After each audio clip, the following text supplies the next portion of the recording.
श्री शिवाय नमस्तु। फुलेरा दूध मतलब भगवान शिव से अपने हृदय की बात कहना। जो दान किया, पुण्य किया, सत्कर्म करा, वो कभी क्षीण ना होना।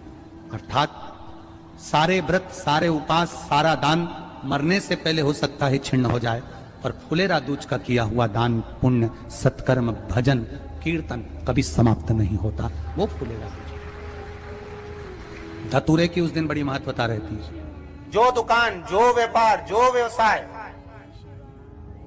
और पहले भी आपको कहा, मान लो आप शिवरात्रि के दिन रात को भगवान शंकर को धतूरा चढ़ाते हो व्यापार व्यवसाय के लिए, और वो धतूरा आप शिवरात्रि के दिन सुबह 4 बजे से पहले नहीं बांध सकते, तो उस धतूरे को फुलेरा दूज के दिन लाल वस्त्र में बांधकर अपने व्यापार वाली जगह पर बांध दो। जीवन में कभी व्यापार नीचे नहीं जाएगा, बढ़ता ही चला जाएगा। और उनके लिए भी निवेदन करूंगा जिनके यहाँ कर्जा बहुत है, बहुत कर्जा है, चूक ही नहीं रहा, पैसा ही नहीं रहा, व्यापार चले तो कर्जा चूके, उनके लिए भी निवेदन करूंगा। एक धतूरा बेलपत्री के पेड़ के नीचे शिवलिंग का निर्माण कर कर फुलेरा दूज के दिन उस धतूरे को अपनी कामना कर कर हल्दी में भिंगोकर उसको भगवान शंकर को समर्पित कर दीजिए अपनी कामना कर कर। उसी हल्दी की एक बिंदी अपने साथ में रुमाल में लगा अपने व्यापार व्यवसाय की जगह पर लेकर जाइए। कर्जा धीरे धीरे धीरे धीरे जब चूकेगा, जब लक्ष्मी आएगी, तो लक्ष्मी की वृद्धि भी वो करता।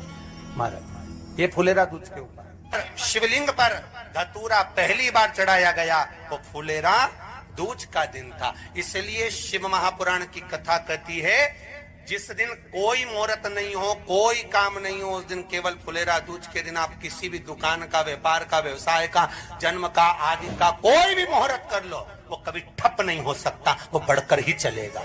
सारी जिंदगी के कांटे निकल जाते हैं, सारी जिंदगी के कांटे समाप्त हो जाते हैं फुलेरा दूज।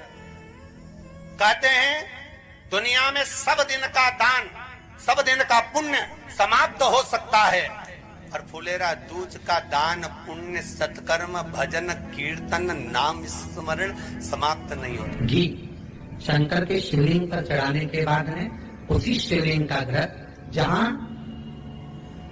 शिवलिंग रखा हुआ है, शिवलिंग जहाँ रखा रहता है, उस कटी पर उस घृत से हस्त फेर देना चाहिए अपनी मनोकामना कर कर। जो अभिषेक आपने किया है वो अभिषेक का फल भगवान भोलेनाथ कुछ ही दिन में प्रदान कर देते हैं। मात्र उंगली फेर देने पर घृत पात्र की उंगली, घृत का जो आप अभिषेक कर रहे हो, जल चढ़ा रहे हो, दूध चढ़ा रहे हो, आप पंचामृत सामग्री समर्पित कर रहे हो, आप दुनिया की सारी वस्तु भगवान को दे रहे हो, तो घी चढ़ाते समय जब घी चढ़ जाए, शंकर के शिवलिंग पर घी चढ़ गया, उसकी एक उंगली लेकर शिव मंदिर में जहाँ शंकर जी पिंडी पर बैठे हैं, उस जलाधारी पर जो शिवलिंग रखा हुआ है, उसके चारों तरफ उस घृत को लगा देना चाहिए अपनी कामना कर। शिव उसको स्वीकार करा जाते हो, अचानक गिर जाते हो, हापड़ी भराने लगती हो, थोड़ा सा चलने पर श्वास फूल जाती हो, ज्यादा चढ़ने पर, उनके लिए विशेष है कि धतूरे की जड़ को,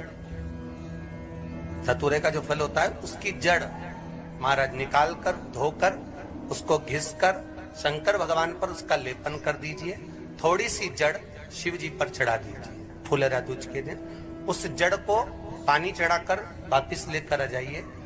जो मिर्गी का मरीज होता है, जिसको दमे की शिकायत होती है, श्वास की होती है, चलने में हापड़ी भरा जाती हो, फुलेरा दूज के दिन दोपहर के समय पर उसको वो जड़ केवल 3 या 4 बार सुगंध में सुंगा दी जाती है, तो मिर्गी की बीमारी समाप्त हो जाती है, और जिसको दमा श्वास फूलता है उसको भी आराम लग जाता है। फुलेरा दूज के दिन उसके लिए नित्य आनंद का सुख दे जाते हैं। और भी ध्यान दें, जिसको बहुत भारी बीमारी हो, डॉक्टर कह रहे हैं कि ऑपरेशन की जरूरत है, ऑपरेशन कराना पड़ेगा, गांठ हो गई है, ये हो गया है, वो हो गया है, निवेदन है एक धतूरा फुलेरा दूज के दिन भगवान शंकर के शिवलिंग पर समर्पित करें, और 5 बेलपत्र नंदीश्वर भगवान पर अर्थात भगवान नंदी पर समर्पित करें। जीवन में कितनी बड़ी भी बीमारी होगी वो आगे नहीं बढ़ सकती, ऑपरेशन की जरूरत नहीं पड़ सकती, वो केवल फुलेरा दूज पर हो। मौका मिला है, आनंद से। धतूरा होता है विशेला, कैसा होता है? विषैला, बहुत विष होता है धतूरे के अंदर।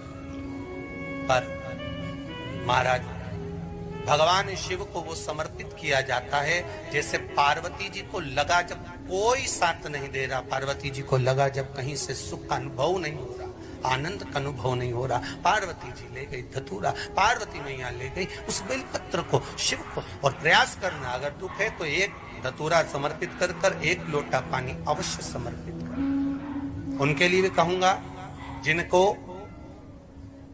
शरीर में दाद हो जाती है, खाज हो जाती है या खुजलियों का क्रम हो जाता है, उनके लिए भी महाराज धतूरे का पानी, धतूरा एक लोटे में डाल दो, पानी रख दो, उसमें उसके अंदर थोड़ा सा चंदन डालकर वो पानी शिव जी को समर्पित कर दो।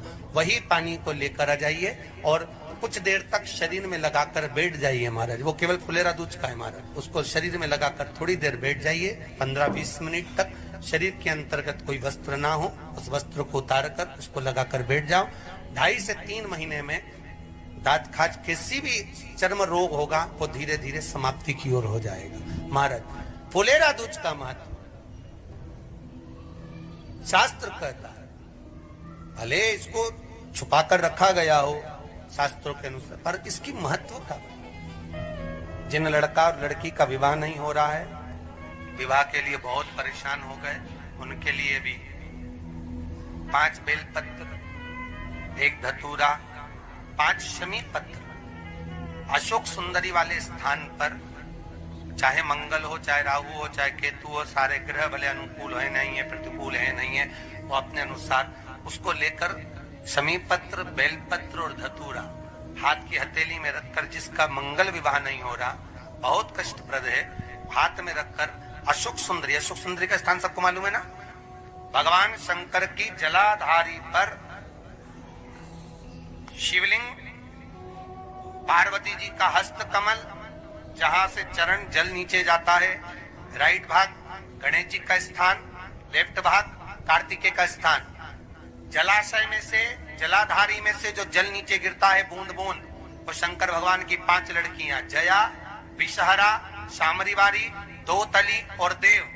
शंकर जी की 1 लड़की और अशोक सुंदरी 6 नंबर की, उसका स्थान। इन पानी जो जाता है उसके बीच में जो मोटी सी लाइन होती है, उस मोटी सी लाइन पर जो स्थान है वो अशोक सुंदरी का स्थान है। किसका स्थान है? अशोक सुंदरी। शंकर भगवान का संपूर्ण परिवार, जलाधारी माता पार्वती जी का हस्तकमल, चरण, राइट में गणेश जी, लेफ्ट में कार्तिकेय जी, बीच में अशोक सुंदरी, और ऊपर से जो 1-1 बूंद पानी गिरा रहा है वो है शंकर भगवान की 5 लड़कियां, जया, विषहरा, शामरीवारी, दो तली और देव। शिव की 5। तो जिनका विवाह नहीं हो रहा, अशोक सुंदरी वाली जगह पर हाथ में लेकर वो धतूरे के साथ शमी पत्र, बेलपत्र समर्पित करें और बाबा से निवेदन करें, बाबा आपकी कामना पूर्ण। फुलेरा दूज, अशोक सुंदरी पर जो धतूरा चढ़ता है, वैसे तो अशोक सुंदरी पर धतूरा बहुत कम चढ़ता है, केवल एक फुलेरा दूज का दिन ही ऐसा होता है जिस दिन अशोक सुंदरी वाली जगह पर धतूरा चढ़ता है। अशोक सुंदरी शिव शंकर जपूं तेरी माला, भोले बाबा जपूं। श्री शिवाय नमस्तुभ्यम। इस पूरे वीडियो में फुलेरा दूज के महत्वपूर्ण उपाय बताए गए हैं पूज्य गुरुदेव जी के द्वारा। आप सभी जानते हैं फुलेरा दूज का बहुत अत्यधिक महत्व होता है, तो आप इनमें से जो आपकी आवश्यकता के अनुसार उपाय हो वह अवश्य ही कीजिएगा। शीघ्र विवाह के लिए, धन प्राप्ति के लिए, मनोकामना पूर्ति के लिए विशेष प्रकार के उपाय गुरु जी के मुख से आपने सुने। यदि आपको उपाय कहीं पे समझ में नहीं आए, कोई दिक्कत हो रही हो, तो आप कमेंट करके अवश्य ही पूछिएगा, मैं आपको रिप्लाई जरूर दूंगी।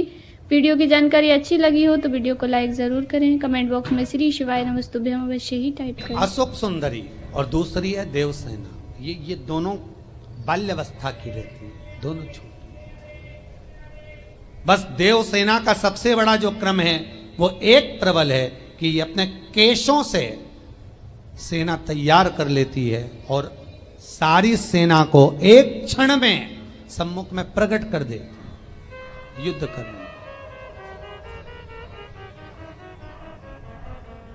एक बार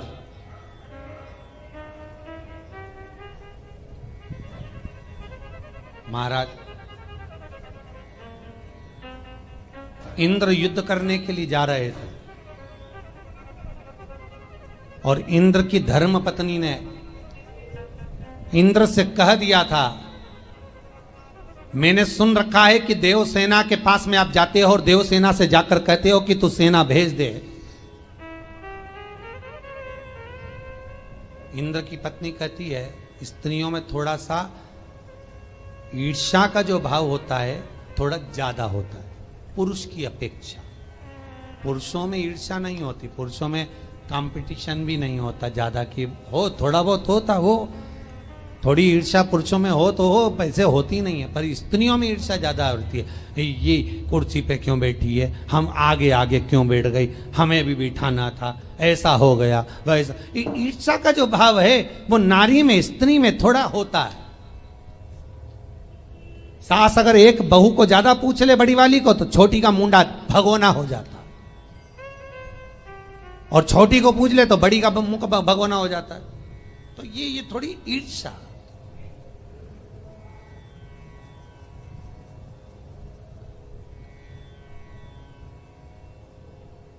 इंद्र की धर्मपत्नी ने कहा, यदि आपको युद्ध के मैदान में अगर आप हारते हो तो मैं आऊंगी आपके लिए युद्ध करने के लिए, आप देवसेना के पास नहीं जाओगे, आप देवसेना के सम्मुख में ना जाइएगा।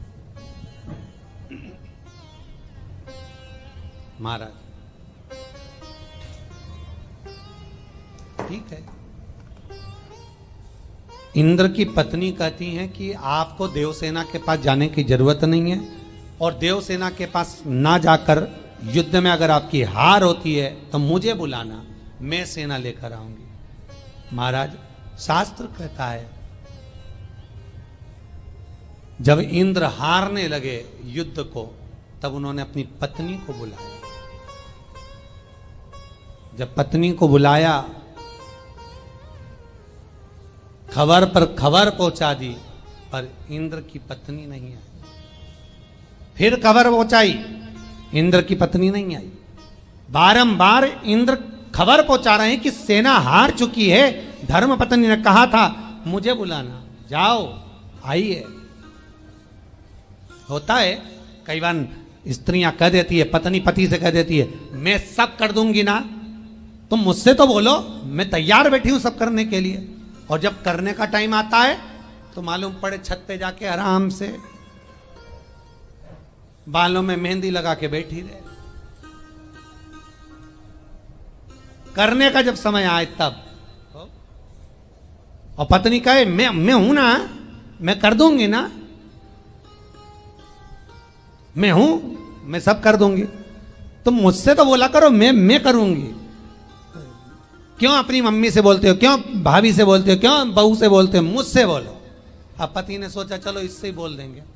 अब इसको कोई काम बताओ तो ये फिर चिल्ला के दौड़े, तुम्हारे बाप के नौकर लगे हैं, हम करें, घर में और भी तो लोग हैं, उनसे तो कहते ही नहीं करने का। अब पति बोला तू ही बोली कि मेरे से तो कहते ही नहीं हो, और तेरे से क्यों, तो क्योंकि मैं नौकर लगी। राम बड़ी आफत है महाराज। सबसे ज्यादा हालत खराब तो पति और वो की है। एक पति बेचारा पत्नी को लेके गार्डन में घूमने गया, गार्डन घूमने गए तो सामने से कुत्ता आ गया, बड़ा सारा भयंकर। अब वो कुत्ता इनके सामने आए, पति को लगा ये मेरी पत्नी को काट खाएगा, और पत्नी को लगा ये मुझे सही में काट खाएगा। अब क्या करें, कुत्ता आगे आता जाए, पति और पत्नी ने हाथ पकड़ा, थोड़ा सा पीछे हटे। पति को लगा ये कुत्ता मुझे काट खाए, पर पत्नी को नहीं काटना चाहिए। क्यों? क्योंकि अगर ये पत्नी को काट गया तो कल बच्चों का टिफिन कौन बनाएगा, बच्चों को तैयार कौन करेगा। कुत्ता और पास में आया, पति ने हाथ पकड़ के पत्नी को पीछे करा। कुत्ता जैसे ही लपक कर आया, पति ने पत्नी को गोदी में उठा लिया कि मेरे पांव को काट ले पर इसी को ना काटे। पति ने पत्नी को गोदी में उठाया, कुत्ता भाग गया। कुत्ता भागा, इसने पत्नी को नीचे उतारा। पत्नी चिल्ला के बोली तुम्हारे जैसा आदमी नहीं देखा, दुनिया के लोग कुत्ता भगाने के लिए पत्थर उठाते, तुमने मुझे उठा लिया। अब तब बेचारे ने अच्छा सोचा तो बुरा हो गया। अब किस्मत में यश नहीं लिखा तो क्या करो, यश तो इंद्र कह रहे हैं, इंद्र की पत्नी ने कहा कि तुम किसी को मत बुलाना, मुझे बुलाना, मैं सारी सेना लेकर आऊंगी। अब बेचारा आधा तो युद्ध में लड़ रहे, सेना समाप्त तो होती जा रही, और पत्नी के पास खबर पहुंचाई तू सेना लेके आ। पत्नी मालूम पड़े वो तो बढ़िया चोटी कंगा कर रही है, पत्नी को 4 बार जाके कह दिया इंद्र महाराज बुला रहे हैं, सेना लेकर आओ, सेना लेकर आओ, सेना लेकर आओ। तो धर्म पत्नी बोली इंद्र की, कह दो अभी तैयार तो हो जाए। इंद्र बोले हो गया कल्याण, इतने में तो पूरी सेना ही समाप्त। बोल दो। जब इंद्र की धर्म पत्नी सेना लेकर नहीं पहुंची, इंद्र हाथ जोड़कर निवेदन करे, हे देव सेना प्रकट हो। छोटी सी कन्या दौड़ती हुई सामने आ, दौड़, छोटी सी कन्या,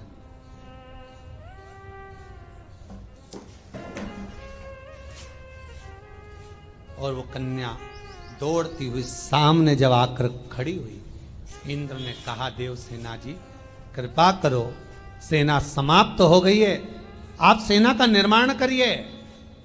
देव सेना ने उसी समय पर सरोवर में कुंड में जाकर स्नान करा, स्नान कर कर बाल को जो छीटा, जितनी बूंदे पानी की गिरी उससे सेना उत्पन्न हो गई और इंद्र के युद्ध में इंद्र की विजय प्राप्त करा दी, प्रदान करा दी।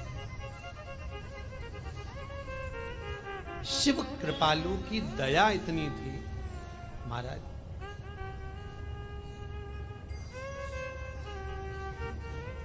ये देव सेना बहू भी बनी तो किसके घर की बनी है? शंकर जी के घर। एक बार देवसेना ने कार्तिकेय जी से कह दिया था देखो कहीं दूसरी जगह की बहू बनते तो रोज की सेना की जरूरत होती, शंकर भगवान के घर की बहू बने। एक बार कभी हमसे नहीं किया कि तू सेना ला, एक बार नहीं कहा कि तू सेना ला। ये बड़ा विचित्र काम होता है साहब। जो बहुएं सोचती हैं कि ससुराल जाऊं तो मेरी सास जरूर मिले, उसकी सास वहां मिलती ही नहीं है। बात वो लड़का ही ऐसा मिलेगा कि उसकी माँ ही मर चुकी होगी बेचारे। और जो बहुएं सास से बहुत घबराए फिर उसको अच्छी जगदम्बा ही मिलती। नहीं मिले नहीं मिले तो मिले जरूर, और मिले तो नहीं मिले। होता है एक बेचारी एक लड़की थी, भगवान से रोज प्रार्थना करती थी मेरी जहां शादी हो भोलेनाथ मेरी सास जरूर मिले, क्योंकि मैंने इस घर में मां नहीं देखी तो वहां मां मिल जाए। अब उसकी जहां शादी हुई वहां सास ही नहीं थी। इसके बहुत दुख हुआ, इतना दुखी हो गई कि मेरी सास नहीं है, मैं किससे पूछकर सब्जी बनाऊं, किससे पूछकर कपड़े पहनूं, किससे पूछकर त्योहार मनाऊं, क्या करूं मैं। इतने में इसने अपने पति से कहा सुनो ये लोहे की तगाड़ी फावड़ा रखा है, अच्छा रखा रहने दे। इतने में पत्नी गई तो सारा लोहे की तगाड़ी फावड़ा सब बीन कर लोहे का जितना सामान कुर्सी टेबल सब ले गई लोहार की दुकान पे। लोहार से कहा भैया इसको गला लो और गला के लोहा की साज बना। अब उसने लोहे की साज बनवा ली। अब लोहे की साज बनी तो लोहे की साज बनी, जैसे ही लोहे की साज बनी इसने कुर्सी पर उसको रख दिया। अब कुर्सी पे सास रखी, उसको साड़ी माड़ी पिना दी बढ़िया जोरदार, वो पूछ पूछ के काम करे। सासू जी बताओ भिंडी की सब्जी बनाऊं कि गिलकी की बनाऊं। अब वो कोई लोहे की सास बोले क्या, फिर भी वो तो पूछ पूछ के काम करे।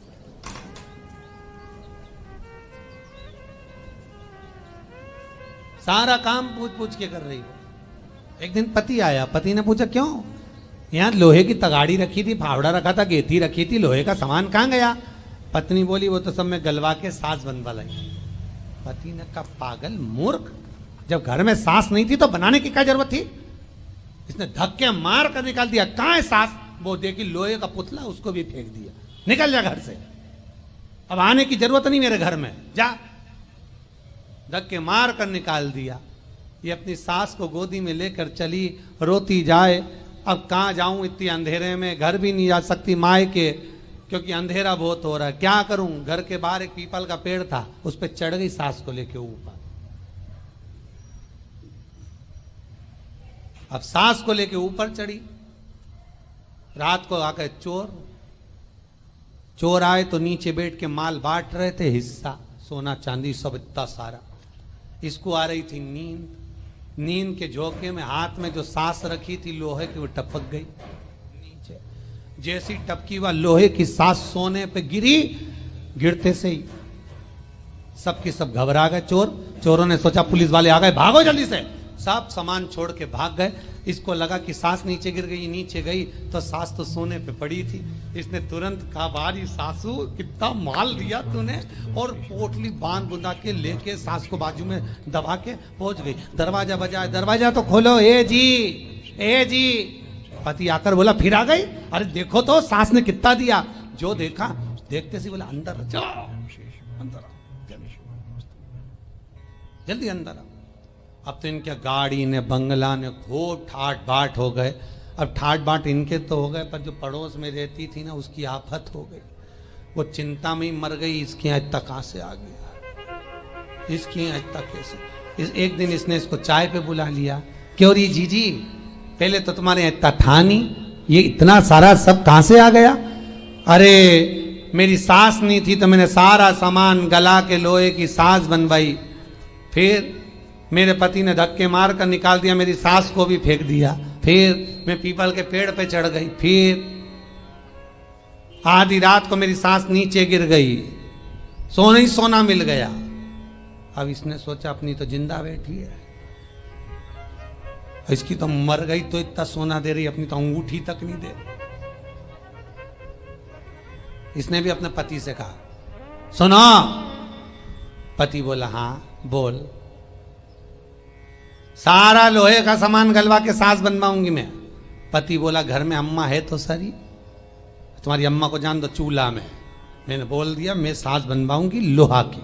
हाँ, फिर सुनो, तुम मुझसे झगड़ा करके मुझे धक्के मारकर निकाल देना, और तुम्हारी सास को भी, अर्थात लोहे की सास को भी घर के बाहर फेंक देना, ठीक है? फिर मैं रात को जब सास नीचे गिरेगी खूब सोना देगी। हाँ, जैसा जैसा बताया था पति ने वैसा वैसा कर दिया बेचारे ने। वो तो सीधा साधा है प्राणी। अब इसने धक्के मारकर निकाल दिया। ये पेड़ पे भी चढ़ गई। रात को चोर भी आ गए, माल बांटने भी लगे। इसने सास को नीचे पटक भी दिया। चोरों ने सोचा अगली बार पागल बन गए, अब की बार नहीं बनना। ऊपर कोई समझदारी बैठा है, हर बार माल अपना निकाल लेता है। उतारो इसको नीचे। अबे इसको नीचे उतारा, पेड़ से बांधा, खूब दोचा, और गले में जो चेन पहनी थी, मंगलसूत्र पहनी थी, चूड़ी पहनी थी, वो भी निकाल ली।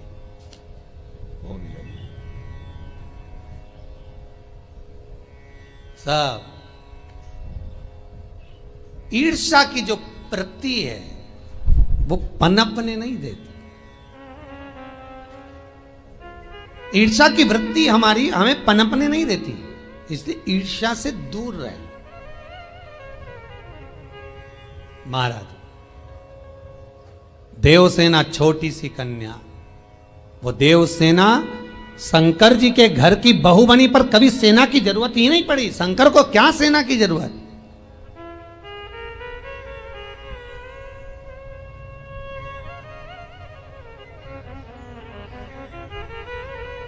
क्या जरूरत सेना की?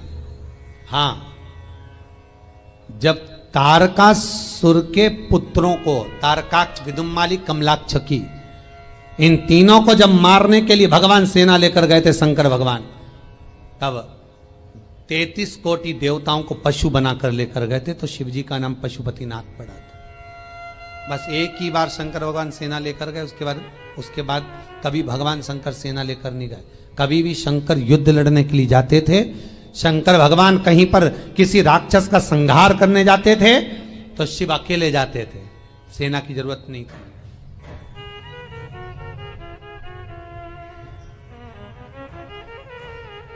किसी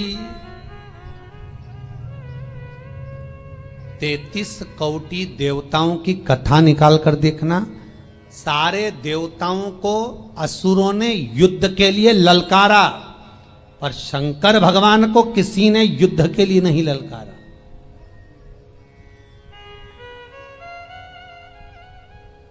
क्यों? सब जानते थे कि शंकर भगवान से युद्ध लड़ना कठिन है, क्योंकि शंकर भगवान जब युद्ध लड़ने के लिए जाते थे, इनके भूत प्रेत डाकनी पिशाचनी चुड़ैल भयंकर आत्माएं, प्रेत आत्माएं सब पहले पहुंच जाते थे। वो आत्माएं सबके शरीर में भरा जाती थी, एक दूसरे को लड़ा लड़ा के मार देती थी। तो शंकर भगवान को कोई लड़ने बुलाता ही नहीं था, कौन बुलाएंगे? ये भ्रमती हमें, शंकर भगवान, देव सेना की जरूरत शंकर भगवान को युद्ध में चाहिए ही नहीं, चाहिए। बाबा इंद्र ने कहा देव सेना आए, देव सेना प्रकट हुई, हजारों सेना बल तैयार कर कर देव सेना इंद्र को विजय दिलाए। देव सेना सभी देवताओं को विजय प्रदान कर देती, इतनी प्रखरता उस देव सेना में, और शंकर की आराधना में डूबी रहती, शिव की आराधना में डूबी रहती, बस भगवत भजन। हे शंभो बाबा मेरे भोलेनाथ, तीनों लोक में तू ही तो। हे शंभो बाबा मेरे भोलेनाथ, तीनों लोक में तू ही तो। श्रद्धा सुमन मेरा मन बिल पत्रे, जीवन भी आओ से गाइए। हे शंभो बाबा मेरे भोलेनाथ, तीनों लोक में तू ही तू।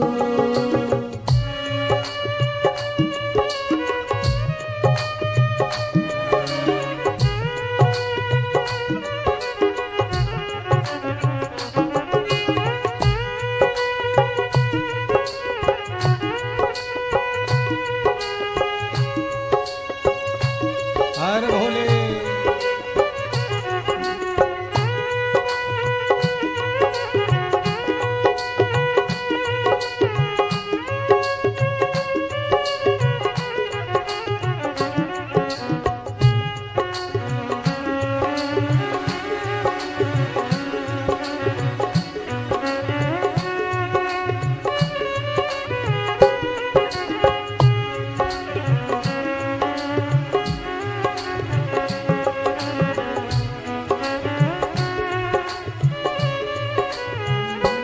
जग का स्वामी है तो अंतर्यामी है तो, मेरे जीवन की अनमिट कहानी है तू।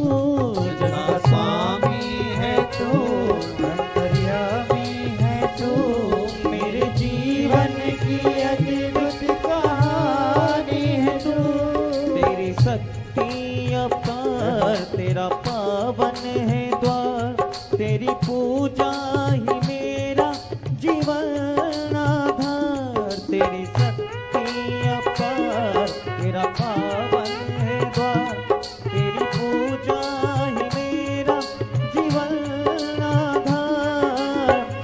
धूलि तेरे चरणों की लेकर जीवन का उद्धार किया।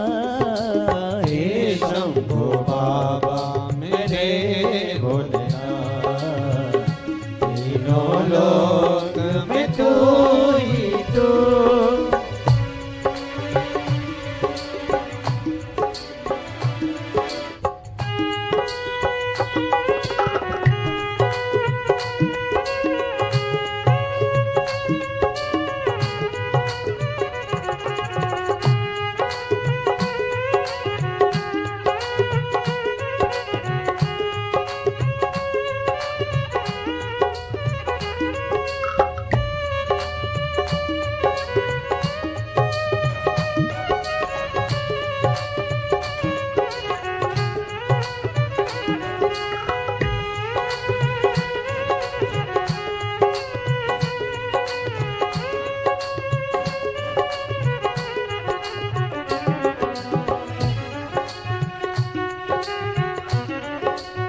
ऐसी पहचान दे, तू मुझे ज्ञान दे, प्रेम सबसे करो ऐसा वरदान दे, तू मुझे ज्ञान दे, प्रेम सबसे करो ऐसी पहचान दे, तूने दिया बल निर्बल को, अज्ञानी को ज्ञान दिया। हे शंभो बाबा मेरे भोलेनाथ, तीनों लोक में तू ही तू। हे शंभो बाबा मेरे भोलेनाथ, तीनों लोक में तू ही तू।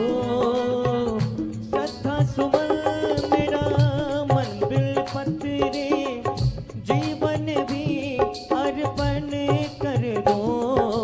हे शंभो बाबा मेरे भोलेनाथ, तीनों लोक में तू ही तू।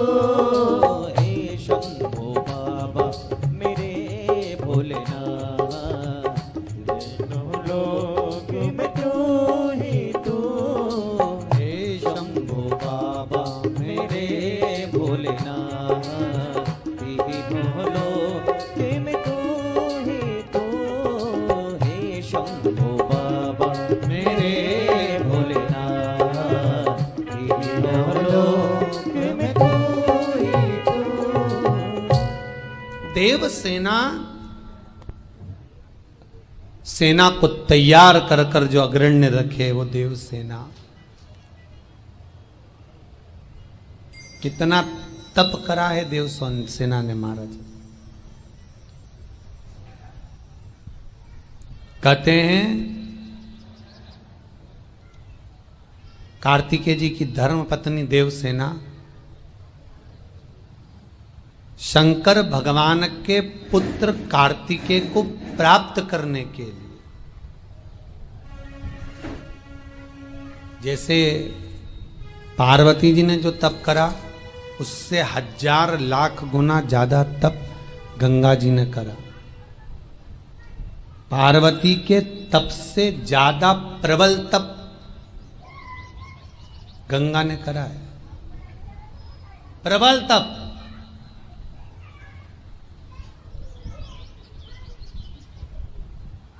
ये तो हो गई शंकर भगवान की कथा, और गंगा से भी लाख प्रबल तप देवसेना ने कार्तिकेय को पाने के लिए करा।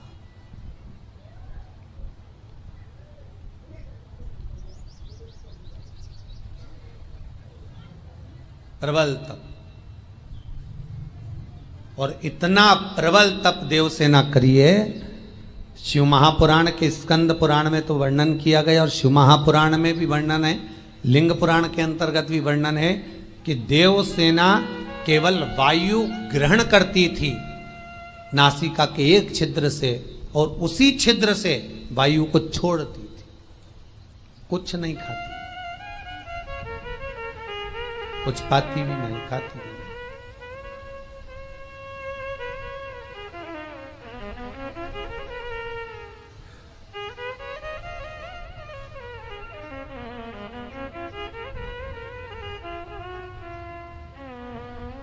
किसी वस्तु को, किसी चीज को पाने के लिए जो तप साधना करी जाती है, बहुत ध्यान दीजिएगा महाराज ये कथा पर, कि आप अपनी मनोकामना कर कर यदि कोई व्रत कर रहे हो, आप अपनी मनोकामना कर कर कोई तप साधना कर रहे हो, व्रत कर रहे हो, उपवास कर रहे हो, शिव महापुराण कथा कहती है उसमें से रस तत्व को निकाल देना चाहिए।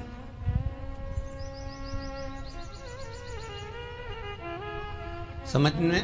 रस तत्व से मतलब जैसे अगर आप कोई विशेष कोई चीज को पाना चाहते हो कि मेरे को ये एग्जाम में पास होना है, या मुझे ये करना है, या मुझे ये फल चाहिए, और आप कोई व्रत कर रहे हो, तो उस व्रत में नमक का, रस तत्व मतलब नमक का त्याग कर देना चाहिए।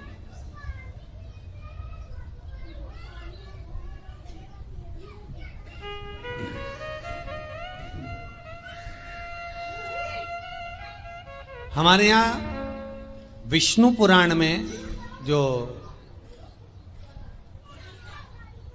केले के वृक्ष की पूजन बताई है, विष्णु पुराण के अंतर्गत केले का जो वृक्ष होता है, केल का वृक्ष जिसमें बृहस्पति भगवान होते हैं, तो उसका वर्णन किया गया कि केल वृक्ष की जो पूजन करी जाती है उसमें अलोना भोजन किया जाता है। अलोना से मतलब उसमें नमक नहीं होना चाहिए,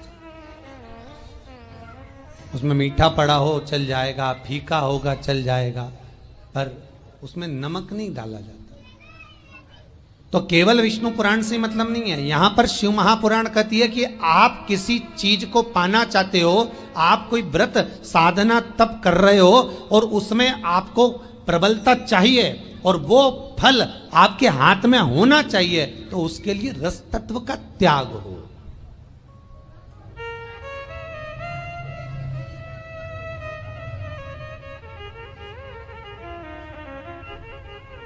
सोलह सोमवार करे उसमें कोई रस तत्व नहीं होता, संकट सोमवार में कोई रस तत्व नहीं। कई कई माताएं पशुपति व्रत जो करती हैं तो पूछती हैं कि पशुपति व्रत गुरुजी ने बताया है सोमवार के दिन करना चाहिए, 5 सोमवार करना चाहिए, सुबह मंदिर में जाकर पूजन अर्चना करो, अभिषेक करो, शाम को वही थाली वापस लेकर जाओ, उसमें 6 दिए लेकर जाओ, 5 दिए मंदिर के अंदर लगा दीजिए, मीठा लेकर जाओ, उसके 3 हिस्से कर 2 हिस्से मंदिर में